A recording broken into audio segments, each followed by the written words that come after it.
තෙරුවන් සරණයි සදැහැති ඔබ සැමට.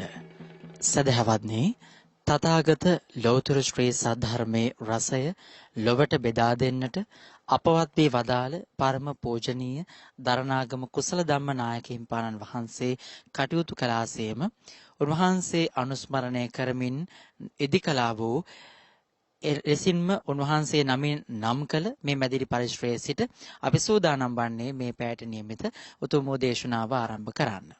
ඒ උදෙසා වැඩම කොට වදාළ පූජනීය කෝරළයාගම සරණතිස්ස පින්වත් ස්වාමින් වහන්සේ අපි හැමදෙනාම নমස්කාර පූර්වකව පිළිගනිමු. අවසරයි අපේ හාමුදුරුවනි. සාදු සාදු සාදු. මේ දේශනාවට දායකත්වයේ ධර්මයෙන් කටයුතු කරනවා අංක 175B ගලෙන් බිදුණු වැව ගැටලාව පදිංචි සීලවතී මැණිකේ උපාසිකා මාතාව, පද්මා කුමාරී උපාසිකා මාතාව, ප්‍රසන්න අබේ බණ්ඩාර මහත්මයා ඇතුළු ඒ පවුලේ පින්වත් පිරිස. සමන්ත චක්කවාලේසු අත්‍රා ගච්ඡන්තු දේවතා සද්ධම්මං මුනි රාජස්ස සුනන්තු සග්ග මොක්ඛදං ධම්ම ශ්‍රවණ කාලෝ අයං බදන්තා ධම්ම ශ්‍රවණ කාලෝ අයං බදන්තා ධම්ම ශ්‍රවණ කාලෝ අයං බදන්තා. නමෝ තස්ස භගවතු අරහතු සබ්බ ධම්මේසු අප්පටිහත ඥානචාරස්ස දස බලධරස්ස චතු වේසාරජ්‍ය විසරදස්ස සබ්බ සත්තුත්තමස්ස ධම්මිස්සරස්ස ධම්ම රාජස්ස ධම්මස්සාමිස්ස තථාගතස්ස සබ්බඤුනෝ සම්මා සම්බුද්දස්ස. නමෝ තස්ස භගවතු අරහතු සබ්බ ධම්මේසු අප්පටිහත ඥානචාරස්ස දස බලධරස්ස චතු වේසාරජ්‍ය විසරදස්ස සබ්බ සත්තුත්තමස්ස ධම්මිස්සරස්ස ධම්ම රාජස්ස ධම්මස්සාමිස්ස තථාගතස්ස සබ්බඤුනෝ සම්මා සම්බුද්දස්ස. නමෝ තස්ස භගවතු අරහතු සබ්බ ධම්මේසු අප්පටිහත ඥානචාරස්ස දස බලධරස්ස චතු වේසාරජ්‍ය විසරදස්ස සබ්බ සත්තුත්තමස්ස ධම්මිස්සරස්ස ධම්ම රාජස්ස ධම්මස්සාමිස්ස තථාගතස්ස සබ්බඤුනෝ සම්මා සම්බුද්දස්ස.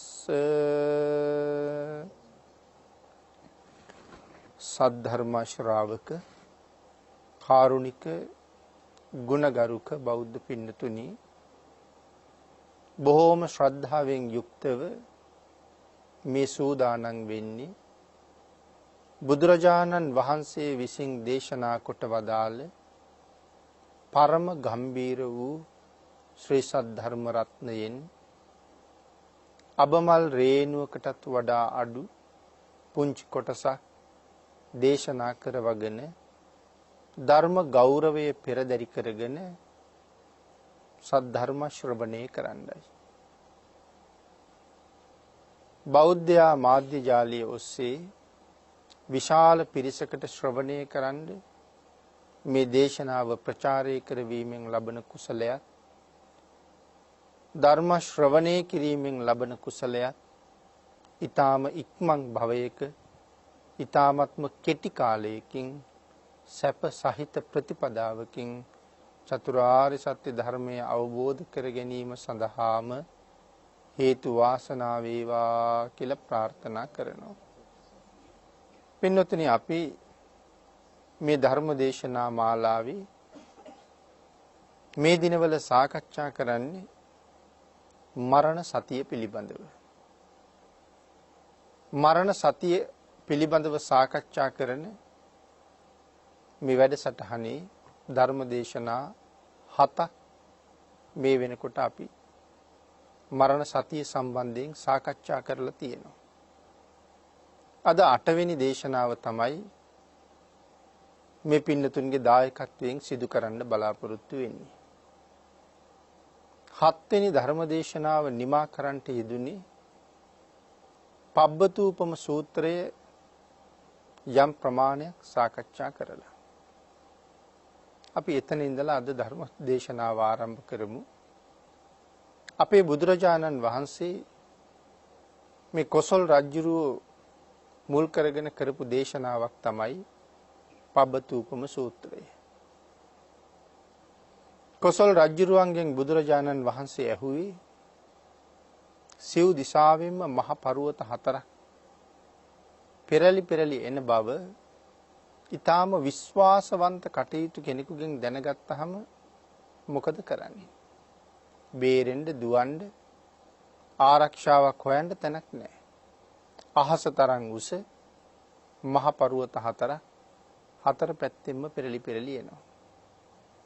ඒ පර්වත පෙරලීගෙන එන පාරේ ගස් කොළන්, ගෙවල් දොරවල්, සත්තුන්ගේ ජීවිත සියල්ලම සුණු විසුණු වෙනවා. මොහොතින් මේ පර්වත අපි ඉන්න තැනටත් ලං වෙනවා. ඒ කියන්නේ ඒකාන්තයෙන්ම මරණය අපිටත් උරුමයි. ඒක දැනගෙන මොනවද කරන්නේ? රජුරෝ සඳහන් කරනවා, ස්වාමීනි, වෙනනම් කරන්න දෙයක් ඇත්තෙම නැහැ. ඒ පර්වත නවත්තන්න ක්‍රමයකුත් නැහැ. ඒ පර්වත වලට විරුද්ධව යුද්ධ ප්‍රකාශ කරන්න විදිහකුත් නැහැ.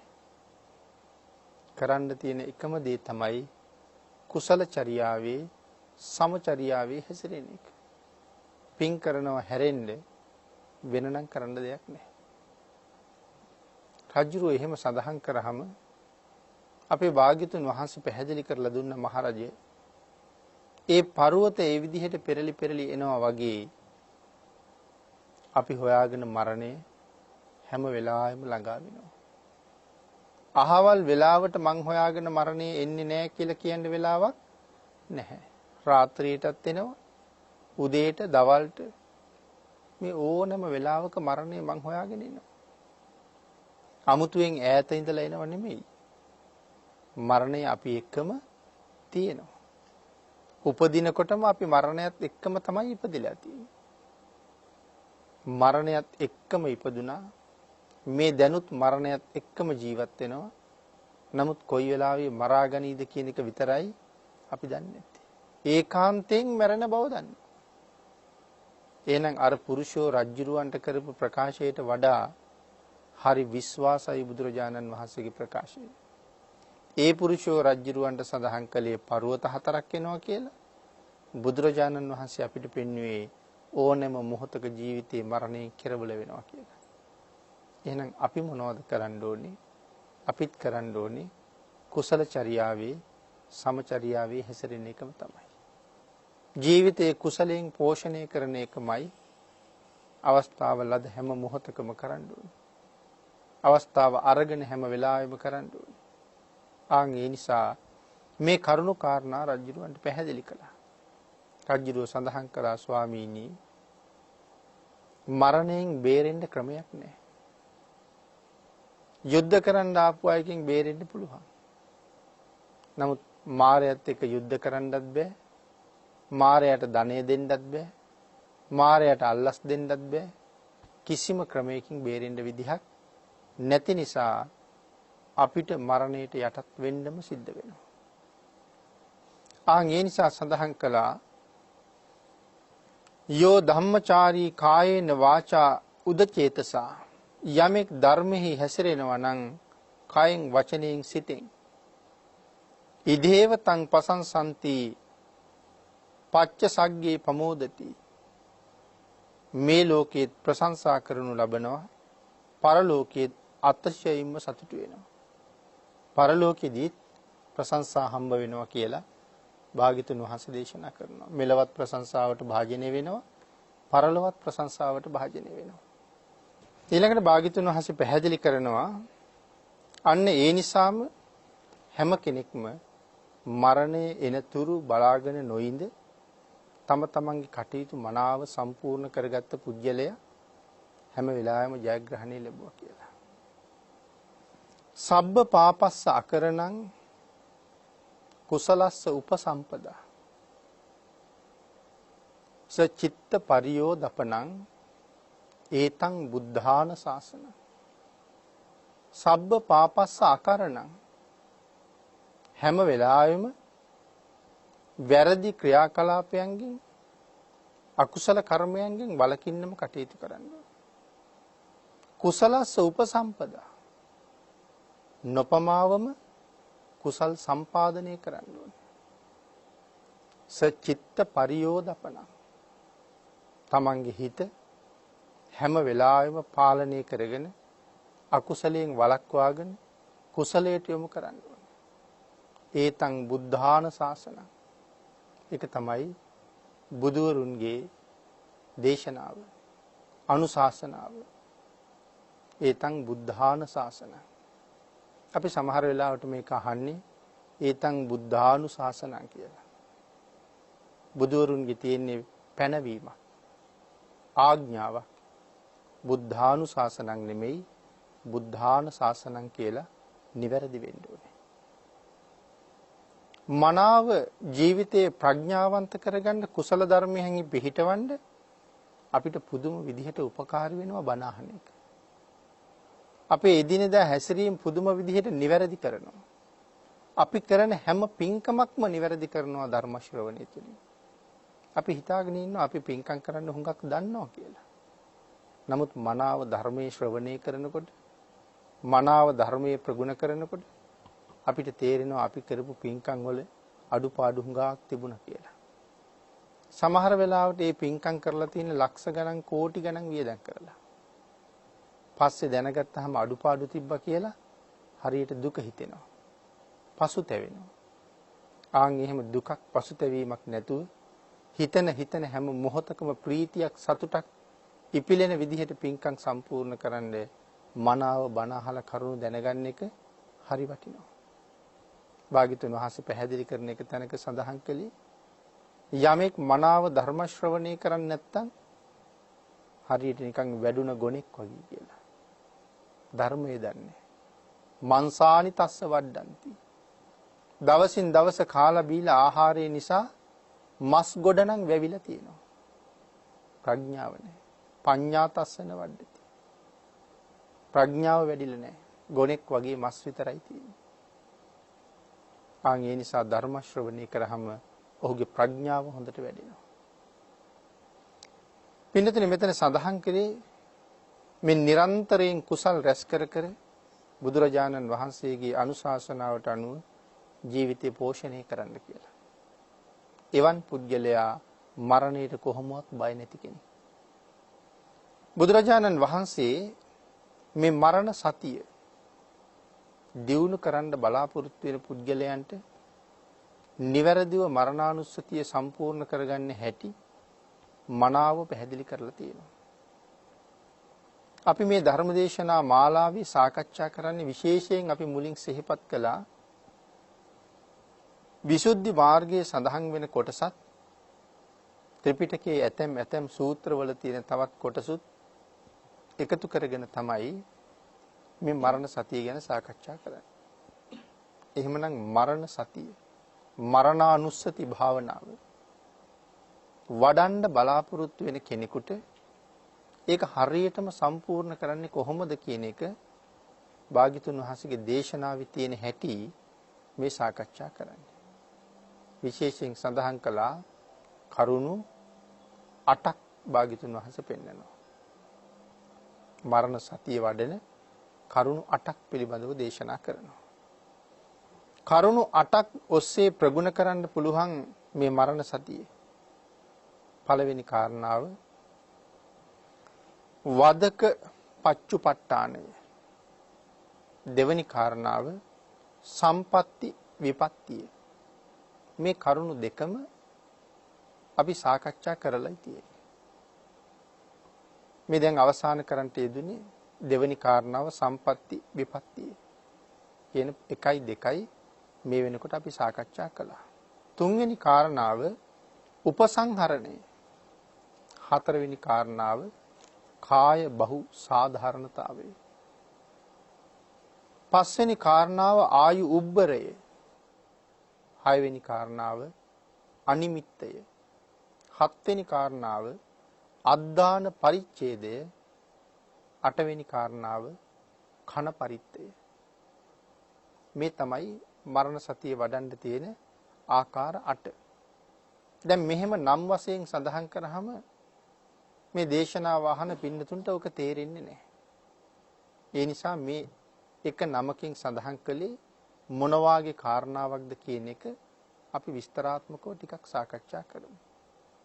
තුන්වෙනි කාරණාව තමයි උපසංහරණය කියලා අපි සඳහන් කළේ. 1යි 2යි කලින් කතා කළා කියලා සිහිපත් කළානේ. එහෙනම් මෙතන උපසංහරණය කියලා කියන්නේ තමන්ව සමාන කරලා බලනවා. තමන්ව සමාන කරනවා කියලා කියන්නේ සඳහන් කළා පරේහි සද්දින් අනුන් සමග තමන්ව සමාන කරලා බලන. මොකක් වෙනුවෙන්ද? මරණය නිසා. අහවල් කෙනත් මැරුණා නම් මමත් මැරෙනවා. අහවල් විදිහට හිටපු අයත් මැරුණා නම් මමත් මැරෙනවා. ධනය තිබුණ අය මැරුණා. බලය තිබුණ අය මැරුණා. ගුණය තිබුණ අය මැරුණා. මේ ආදි වශයෙන් සමාන කරලා බලනවා. ඒ අයත් මැරුණා නම් මමත් මැරෙනවා. කියන කාරණාවයි මෙතන මේ උපසංහරණය කියලා සඳහන් කළේ. පරේහි සද්දින් අනුන් සමග සමාන කරලා බලනවා. ආන්ගේ අනුන් සමග සමාන කරලා බලනවා කියන කාරණාව ආකාර 7කින් බුදුරජාණන් වහන්සේ අනුන් පිළිබඳව කරුණු සඳහන් කරනවා සමාන කරලා බලන්න. ඒ කොහොමද? අනුන්ගේ මරණයත් තමන්ගේ මරණයත් සිදුවිය හැකි ආකාරයේ පිළිබඳව සමාන කරලා ගලපලා බලන්න කියලා. එතන සමාන කරලා ගලපනවා කියවට පින්නතේ තියෙන උසස් බව. මම ගාවේ ඉඳලා මට වඩා මේ විදිහට උසස් අයත් මැරිලා තියෙනවා. එතකොට ඒ අයට වඩා මම ඉන්නේ පහළින්. මට වඩා උසස් අයත් මැරුණා නම් මමත් අනිවාර්යයෙන්ම මැරෙනවා කියන කාරණාවයි මෙතන සඳහන් කළේ. ආන්ගේ සමානව ගලපලා බලන කාරණාව යටතේ මට ගලපන්න ආකාර 7ක් පැහැදිලි කරලා තියෙනවා. ඒ 7 පළවෙනි එක තමයි යස මහත්තතු. මෙතන යස මහත්තතු කියලා කියන්නේ පිරිවර සහ යසශ්‍රීය මහත් පුද්ගලයන් සමග සංසන්දනය කරලා බලනවා. පිරිවර සහ යසශ්‍රීය ඇති පුද්ගලයෝ. දෙවැනි කාරණාව පුඤ්ඤ මහත්තතා. පුඤ්ඤ මහත්තතු බොහෝසේ මහා පුණ්‍යවන්ත පුද්ගලයෝ. ඒ අයත් එක්ක සමාන කරලා බලනවා මගේ මරණය. තුන්වෙනිව තාව මහත්තතු. ශරීරයේ බලය අතිශයින්ම වැඩි යෝධ පුද්ගලයන් සමග සංසන්දනය කරලා බලනවා. මට වඩා හුඟා කාය බලය වැඩි. ඒ අය මැරිලා නම් මම මැරෙනවා කියන එක ආපහු හිතන්න දෙයක් නෙමෙයි. හතරවෙනි කාරණාව ඉද්දි මහත්තතු. මහා 이르දිවන්තයෝ මැරිලා. 이르දිවන්තයෝ මැරුණා නම් අහසින් ගියා, පොළොව යටින් ගියා, සාගරේ කිමුදුනා, ගස්ගල් පරුවර අතරින් ගමන් කළා. එහෙම අය ළඟටත් මරණය ආවා නම් මම කවුද? එහෙම ගලපලා බලන්න කිව්වා. පස්වෙනි කාරණාව පඤ්ඤා මහත්තු. මේ ලෝකේ ජීවත් වුණ මහා ප්‍රඥාවන්තයෝ. ඒ අයට ඒ ප්‍රඥාව පාවිච්චි කරලා මායාවෙන් ගැලවෙන්න ක්‍රමයක් තිබ්බේ නෑ. එහෙමනම් ඒ තරම් ප්‍රඥාවක් නැති මට කොහොමද ගැලවෙන්න බෑ. හයවෙනි කාරණාව පච්චේක බුද්ධතෝ. ලෞතර සම්මා සම්බුදුරජාණන් වහන්සේ ළඟට මේ ලෝකේ පහළ වෙච්ච අති විශිෂ්ටතම උතුමාණන් වහන්සේ තමයි පසේ බුදුරජාණන් වහන්සේ කියලා කියන්නේ. උන්වහන්සේත් පිරිනිවන් පෑවා. එහෙනම් මම කවුද? හත්වෙනි කාරණාව සම්මා සම්බුද්ධතු. සම්මා සම්බුදුරජාණන් වහන්සේත් පිරිනිවන් පෑවනම් මම කවුද? මේ විදිහට ක්‍රමක්‍රමයෙන් ලාබාල තැන ඉඳලා උසස්ම තැනට එනකන් ගලපලා බලනවා. ඒකයි මම කිව්වේ මේ ගැලපීම කියලා කීවට එන්න උසස් බවක් තමයි එතන තියෙන්නේ.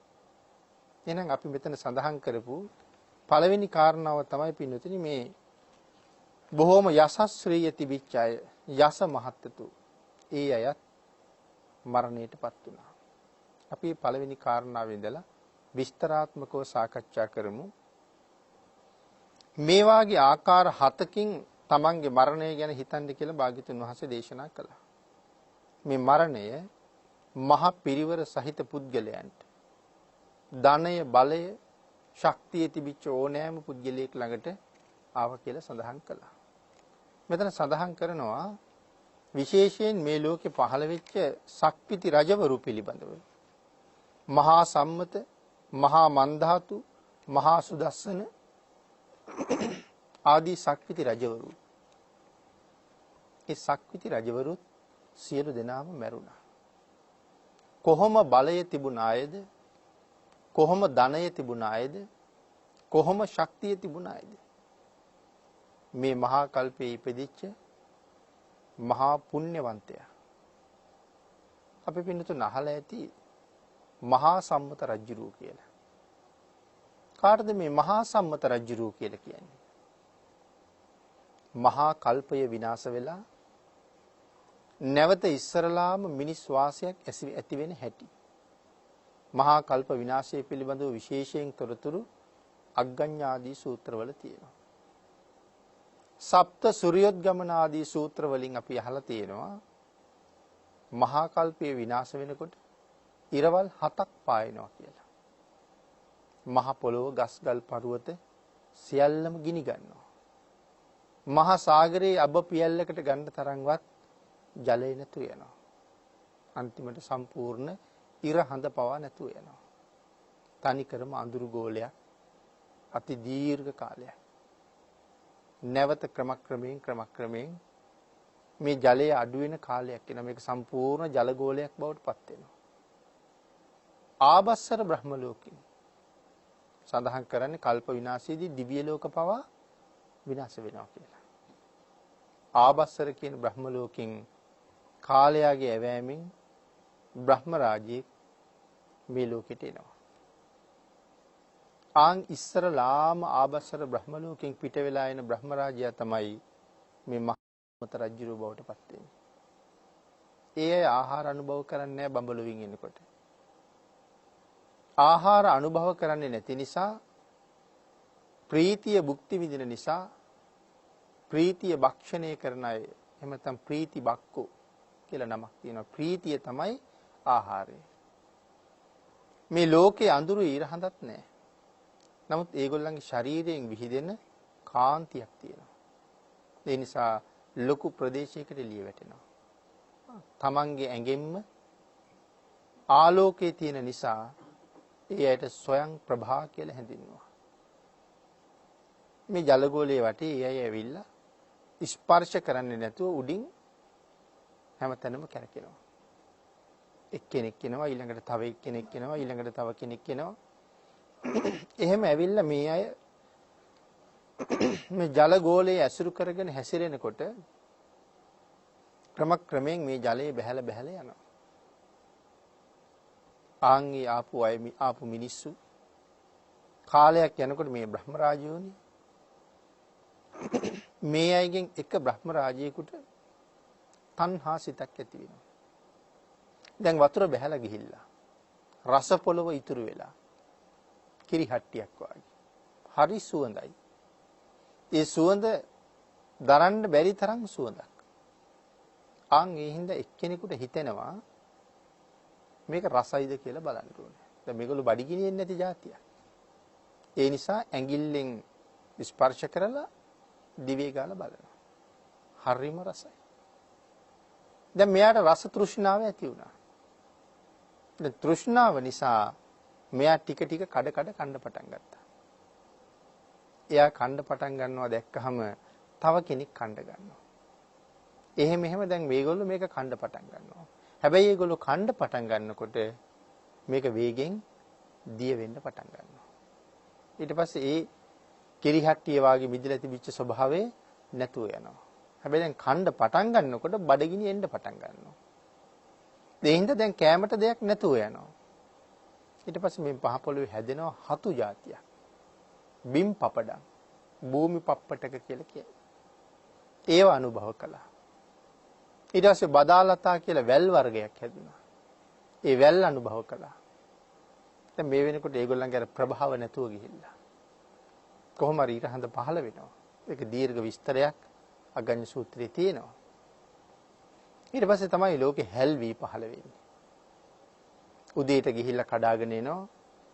අනුභව කරනවා. හවසට ගියහම මේ පඳුරේ ආපහු අනුභව කරන්න වී තියෙනවා. ඒ වගේ 10ය නැහැ. කෙලින් හාල් තියෙන්නේ. උයන්න දෙයක් නැහැ. කඩාගෙන අනුභව කරන්නයි තියෙන්නේ. මෙහෙමත් කාලයක් ගත වුණා.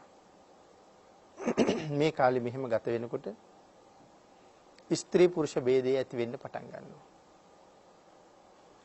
ඊළඟට මේ අය කම්මැලි වෙන්න පටන් ගත්තා. උදේටත් ගිහිල්ලා හැල් කඩන්න ඕනේ. දවල්ටත් ගිහිල්ලා කඩා ගන්න ඕනේ. හවසටත් ගිහිල්ලා කඩා ගන්න ඕනේ. ඒ හින්දා උදේට ගිහිල්ලා දවල්ටයි හවසටයි ඇති වෙන්න කඩාගෙන ආවා. හැබැයි ගෙනල්ලා රැස් කරන්න පටන් ගත්තාම ඒ කඩාපු පඳුරු වල ආයෙ හැදෙන්නේ නැහැ. මෙතෙක් කඩනකොට හැදුනා අරන් එන්න පටන් ගත්තාම හැදෙන්නේ නැහැ. දැන් මෙයාගේ කම්මැලිකම දැකලා අනික් කට්ටියත් කඩාගෙන යනවා. දැන් මෙහෙම හැල් වඳ වෙන්න ගන්නවා. ආන් ඒ හින්දා මේ අය බැලුවා දැන් එහෙම වුණොත් කෑමට නැතුව යනවා. ඒ නිසා වැටකොටු දාගත්තා. මගේ කියලා. තමන්ගේ එක ඉවර වෙච්චාම අනුන්ගේ එකෙන් හොරට කැඩුවා. ලෝකෙ ඉස්සරලම ඇති වුණා හොරකම. දැන් මේ හොරකම් කරන අයට දඬුවම් කරන්න කෙනෙක් ඕනේ. ආන් ඒ නිසා සියලු දෙනාම එකතු වෙලා රජෙක් පත් කරගත්තා. හැමෝගෙම කැමැත්තෙන් පත් කරපු රජුරවන්ට කීවේ මහා සම්මත කියලා. එහෙනම් කල්පේ පහළ වෙච්ච පළවෙනිම පුණ්‍යවන්තයා. ඉස්සරලාම ආබස්සර බඹලුවින් මෙහාට ආපු කෙනා. ඒ ඉස්සරලම ආපු බ්‍රහ්ම රාජයා තමයි මහා සම්මත නමින් රජ කරගන්නේ. දීර්ඝායුෂ. සඳහන් කරනවා ඒ වෙන කවුරුවත් නෙමෙයි එදත් මහා සම්මත අපේ බුදුරජාණන් වහන්සේමයි කියලා. මේ මහා කල්පේ පටන් ගන්නකොට කකුසඳ, කෝණාගම, කාශ්‍යප, ගෞතම සහ මෛත්‍රී සම්මා සම්බුදුරජාණන් වහන්සේ අනාගතේ පහළ වෙනවා. මේ මහා බෝධිසත්වවරු පාරමිතා බොහෝසේ පුරලා අවසానයි. බොහෝසේ පුරලා අවසానයි. එතකොට 5 දෙනෙක් ඉන්නකොට මහා සම්මත රජු බවට පත් වෙන්න තරම් ඒ සියලු දෙනාටම වඩා මහ පින අපේ මහ බෝසතාණන් වහන්සේට තිබුණා කියන කාරණාවයි මේ සඳහන් කරන්නේ.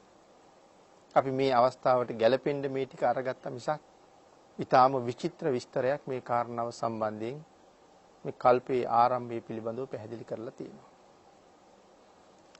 නමුත් ඒ තරම් මහ පුණ්‍යවන්තයි අසමානකම් තියෙනවා. අසමානකම් තියෙනවා කියලා සඳහන් කරාම බුදුරජාණන් වහන්සේලා ඇතැම් කාරණා වලින් අසමානයි. ශරීර ප්‍රමාණයෙන් අසමානයි. ආයු ප්‍රමාණයෙන් අසමානයි. සමහර වෙලාවට ශරීරයෙන් විහිදුන කාන්තියෙන් බුද්ධ රශ්මියේ ස්වභාවයෙන් අසමානයි. මේ වාගේ අසමාන ස්වභාවයවල් බුදුවරු අතර තියෙනවා. අනාගතයේ අතීතයේ පහළ වුණ එක බුදුරජාණන් වහන්සේ නමක් පදුමුත්තර භාග්‍යතුන් වහන්සේ 18 රියනක් උසයි කියලා සඳහන් 58 රියනක් උසයි කියලා සඳහන් කරනවා. අපේ බුදුරජාණන් වහන්සේගේ උස බුද්ධ වංශ අට කතාවේ සඳහන් කරන්නේ රියන් 18ක් උසයි කියලා. බුද්ධ වංශ අට කතාවේමයි සඳහන් කරන්නේ පදුමුත්තර භාග්‍යතුන් වහන්සේ 18 රියන 58 රියනක් උසයි කියලා. මෛත්‍රී භාග්‍යතුන් වහන්සේ ඊටත් වඩා බොහෝසේ උසයි. ඒ වාගේ ශරීර ප්‍රමාණයේ වෙනස්කම් තියෙනවා. බුද්ධ රශ්මිය විහිදෙන ප්‍රමාණයේ වෙනස්කම් තියෙනවා.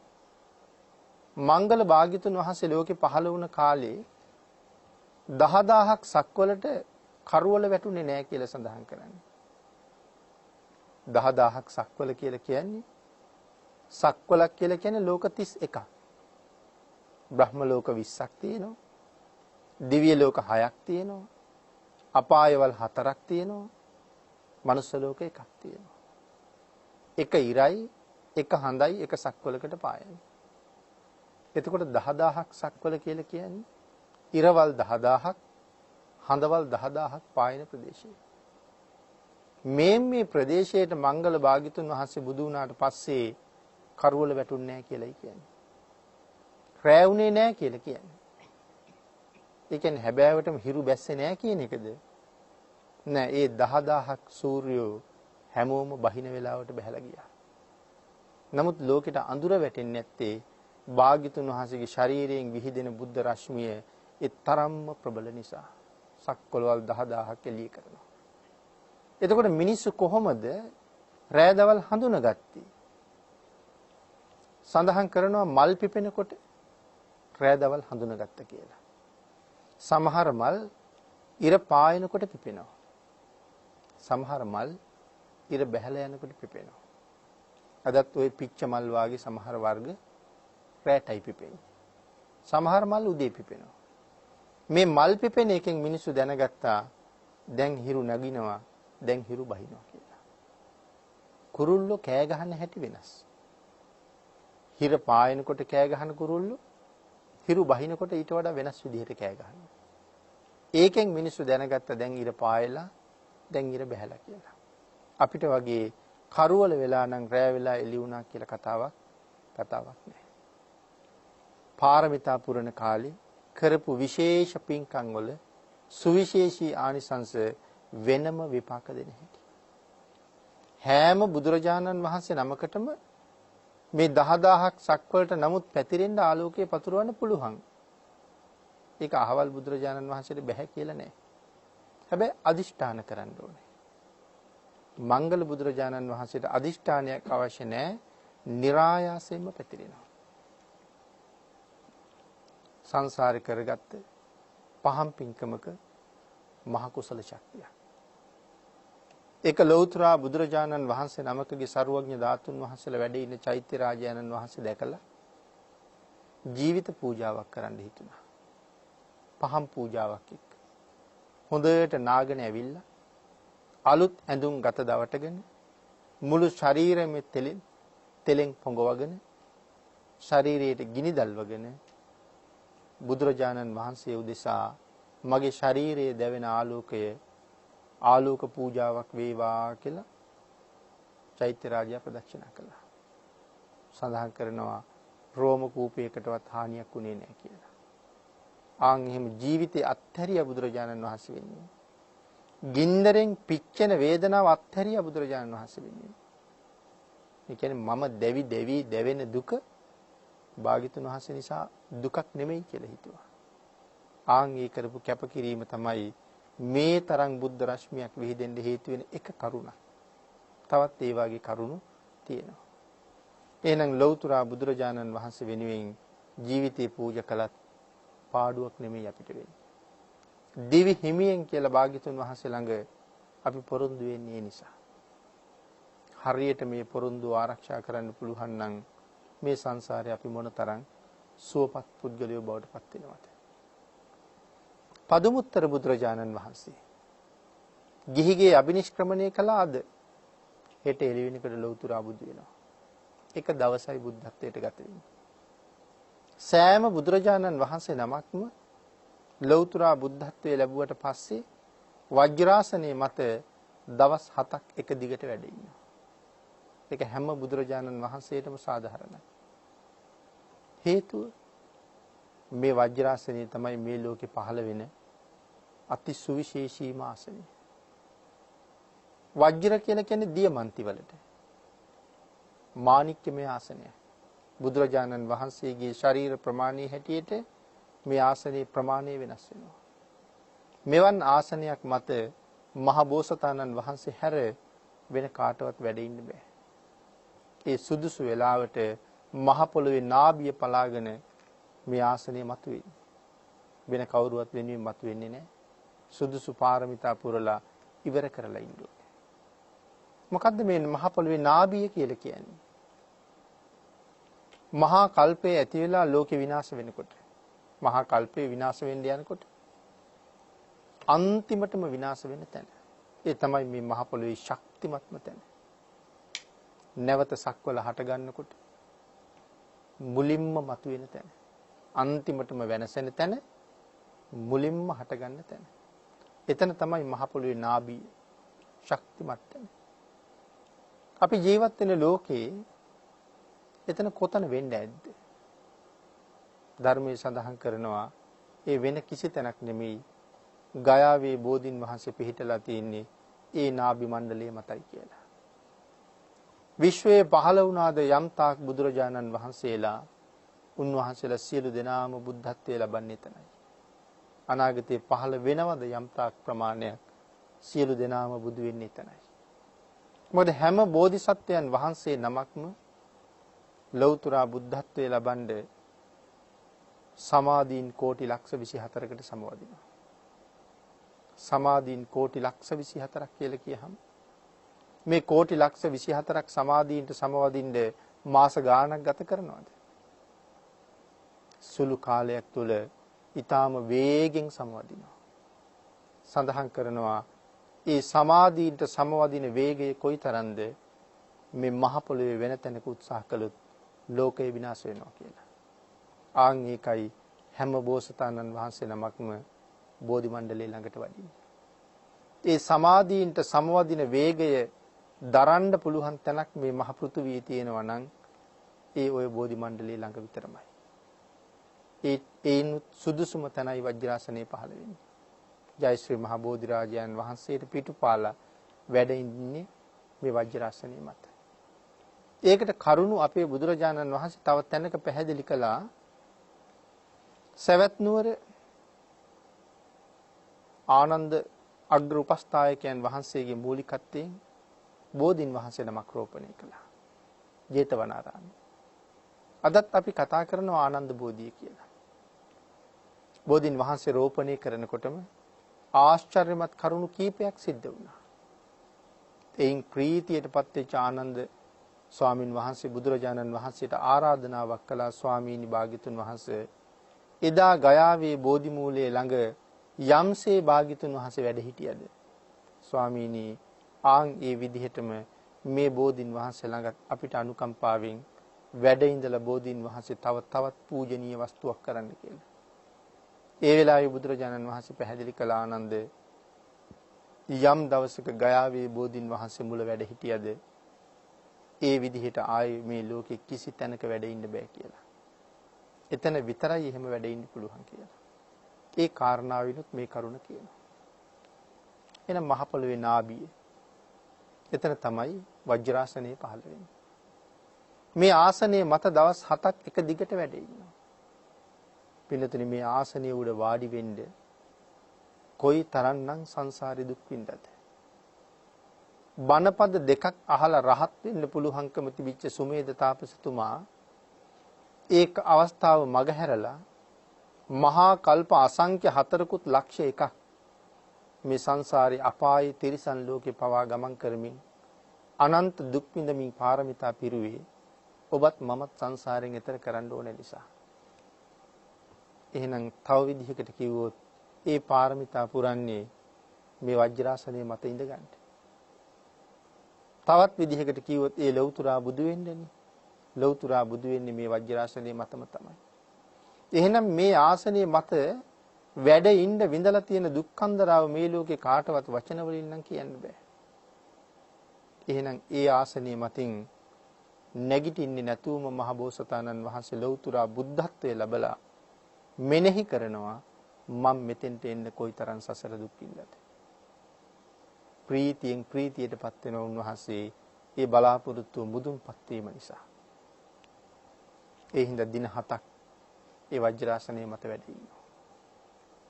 පදුමුත්තර භාග්‍යතුන් වහන්සේ අබිනිෂ්ක්‍රමණය කරලා එක දවසින් ලෞතර බුදු බව ලැබලා වජ්‍රාසනයේ මත දින 7ක් වැඩ ඉඳලා වජ්‍රාසනයේ මතින් නැගිටලා මේ මහ පෘථුවියට සිරිපා ධාතුව තියන්නයි ලෑස්තියි. බෝධිසත්වයන් හැටියට මහ පොළොව ස්පර්ශ කළා. නමුත් ලෞතර බුදු වෙලා තාම මහ පොළොව ස්පර්ශ කළේ නැහැ. සිරිපා ධාතුව දිගු කරනවත් එක්කම මහ පොළොවට විශාල නෙළුම් මලක් පිපෙනවා. සඳහන් කරනවා මල කොච්චර විශාලද? ඒ මලේ ප්‍රධාන පෙත්තක් රියන් 90ක් දිගයි කියලා. මලේ රේණුවක් එහෙම නැත්නම් කේසරයක් රියන් 30ක් දිගයි කියලා. මලේ මැද කොටස රියන් 12යි. භාග්‍යතුන් වහන්සේගේ ශිරීපාදය රියන් 11යි කියලා සඳහන් කරන්නේ. එදා වජ්‍රාසනයෙන් බහිනකොට යම් නෙළුම් මලක් සිරිපතුල පිළිගත්තද පිරිනිවන් පා වදාරන්න පනවපු පරිනිර්වාණ මංචකේ වාඩි වෙලා සිරිපතුල පිරිනිවන් මංචකේ මතට ගන්නතුරු ඒ සිරිපතුල් පිළිගන්න හැම තැනම නෙළුම් පිපුණා. ඒ සංසාරේ අප්‍රමාණ මල් පූජාවක් කරලා කරපු ප්‍රාර්ථනාවන්ගේ ප්‍රතිඵල. මේ වාගේ කරුණ වල වෙනස්කම් තියෙනවා. බුදුවරුන්ගේ වෙනස්කම්.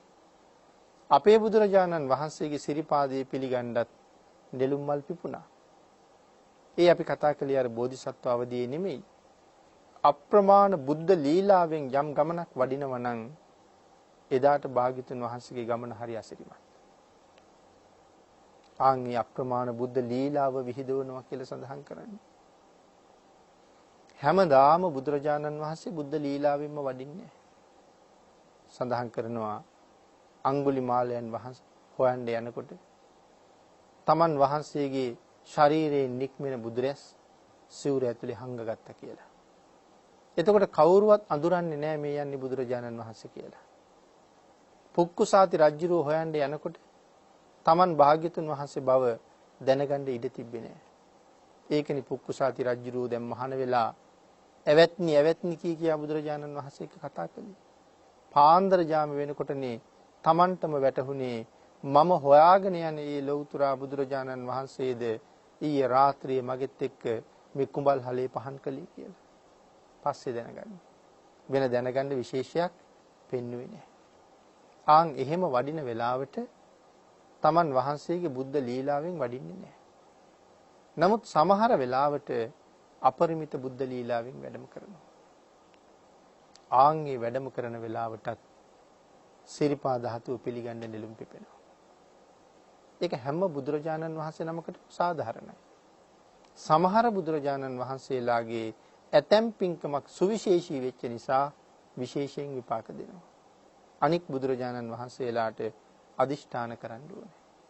අදිෂ්ඨාන කරලා වඩිනකොට හැම පියවරකටම නෙළුම් පිපෙනවා. මහ පොළොව සුද්ධ වෙලා තියෙනවා. උස් තැන් මිටි වෙලා මිටි තැන් ඉස්සිලා පොළවේ වලවල් සම්පූර්ණ ගොඩ වෙලා තියෙනවා. සුළඟට අධිපති දෙවියෝ පාර පුරා හමාගෙන ගිහිල්ලා කොළරොඩු අයින් කරනවා. වලාහක දෙවියෝ පිනි වැස්සක් වස්සවලා පාර සිසිල් කරලා දෙපැත්තේ තන මත පිනිදියේ හෙලලා බොහොම නැවුම් බවක් දක්වනවා. වලාහක දෙවිවරු භාග්‍යතුන් වහන්සේගේ ශරීරයට දැඩි හිරු රැස් වැටෙන්න දෙන්නේ නැතුව වඩින පැත්තට වලාකුළු වලින් වියම් බඳිනවා. සුළඟට අධිපති දෙවියෝ නැවත වතාවක් පාර දෙපස තියෙන ගස්වල තියෙන මල් පෙති සුළඟින් ඔසවලා ගෙනල්ලා මාර්ගයේ පුරාම වනලා තනිකර මල් පාවඩයක් හදනවා. මේ බුද්ධ ලීලාව අදිෂ්ඨාන කරලා වඩිනකොට තියෙන අසිරිය. එතකොට අපි මේ බුදුරජාණන් වහන්සේලා ගැන කතා කරනකොට එක එක වෙනස්කම් තමයි මේ සාකච්ඡා කළේ. අපිට අද ධර්ම දේශනාවට තියෙන කාලය නිමා වෙලා නිසා මරණ සතිය පිළිබඳව සාකච්ඡා කිරීමෙන් කරන 8 වෙනි ධර්ම දේශනාව මේ විදිහට අපි නිමා කරමු. ඊළඟ ධර්ම දේශනාවේදී ඊළඟ කාරණා තව ටිකක් සාකච්ඡා කරන්න ඉඩ තියෙනවා. අද මේ උතුම් වූ ධර්ම දේශනාවේ ප්‍රධාන දායකත්වයේ දරනු ලබන්නේ නම්බර 175 B ගලෙන් බිඳුන වැව ගැටලාව පදිංචි සීලවතී මණිකේ උපාසිකා මාතාව පද්මා කුමාරී උපාසිකා මාතාව ප්‍රසන්න අබේ බණ්ඩාර මහත්මයා ඇතුළු පවුලේ සියලු දෙනා විසින් උතුම් අරමුණ නිදන ප්‍රාප්තියටපත් වුණ කේ.ජී. ගුණසේකර මහත්මයා කේ.වී. ප්‍රසාද් මදුසංක මහත්මයා ජන දෙපළට පින් අනුමෝදන් කිරීමත් ඊට අමතරව සෙත් ප්‍රාර්ථනා කරනවා සහභාගී වූ සියලුම දෙනාටමත් ඔවුන්ගේ පවුලේ සියලු දෙනාටමත් ඥාති හිත මිත්‍රාදීන්ටත් නිදුක් නිරෝගී භාවය ප්‍රාර්ථනා කිරීමත් ඉක්මන් භවයකදී ඊ타ත්ම කෙටි කාලයකදී සැප සහිත ප්‍රතිපදාවකින් ප්‍රාර්ථනා කරන්නා වූ බෝධියකින් උතුම් වූ චතුරාර්ය සත්‍ය ධර්මය අවබෝධ කර ගැනීමට මේ රැස් කරගෙන අනුමෝදන් කරන්නා වූ කුසල ධර්මයන් සියලු දෙනාටම හේතු වාසනා වේවා කියලා ප්‍රාර්ථනා කරනවා. ඊට අමතරව විශේෂයෙන් ශ්‍රී සම්බෝධි මහා විහාරාධිපතිව වැඩවිසූ බෞද්ධ මාධ්‍ය ජාලයේ නිර්මාතෘවර බෝධිසත්ව ගුණෝපේත සම්බුද්ධ ශාසන විශ්ව කීර්ති ශ්‍රී සද්ධර්ම විභූෂණ පරම පූජනීය දරණාගම කුසල ධම්ම නායක ස්වාමීන්ද්‍රයන් වහන්සේට පින් අනුමෝදන් කිරීමත් අපවත් වී වදාළ සියලුම මහා සංඝරත්නයට පින් අනුමෝදන් කිරීමත් රට ජාතිය වෙනුවෙන් දිවිපිදු රණවිරුවන්ට පින් අනුමෝදන් කිරීමත් මේ පුණ්‍ය අනුමෝදනාවේ සිහිපත් කරනවා. දායක පින්වත් පිරිස විසින් පින් අනුමෝදන් කරන්ට යෙදුන සියලු දෙනාටම පින් අනුමෝදන් වේවා. ආශිර්වාද කළ සියලු දෙනාටම රත්නත්‍රී ආශිර්වාදයෙන් නිදුක් නිරෝගී භාවයේ චිර ජීවනයේ උදා වේවා. ඒ සියලු දෙනාටමත් පින්කම සිදු කළ මේ පින්නතුන් සියලු දෙනාටමත් ඊ타ම ඉක්මන් භවයක ඊ타මත්ම කෙටි කාලයකින් සැප සහිත ප්‍රතිපදාවකින් ප්‍රාර්ථනා කරන බෝධියකින් අමා මහ නිවනින් සැනසීමම උදා වේවා කියලා ආශිර්වාද කරනවා. ආකාශට්ඨා ච බුම්මට්ඨා දේවා නාග මහිද්దికා පුඤ්ඤන්තං අනුමෝදිත්වා චිරං රක්칸තු ලෝක සාසනං දේවෝ වස්සතු කාලේන සස්්‍ය සම්පatti හෝතු ච පීතෝ භවතු ලෝකෝ ච රාජා භවතු ධම්මිකෝ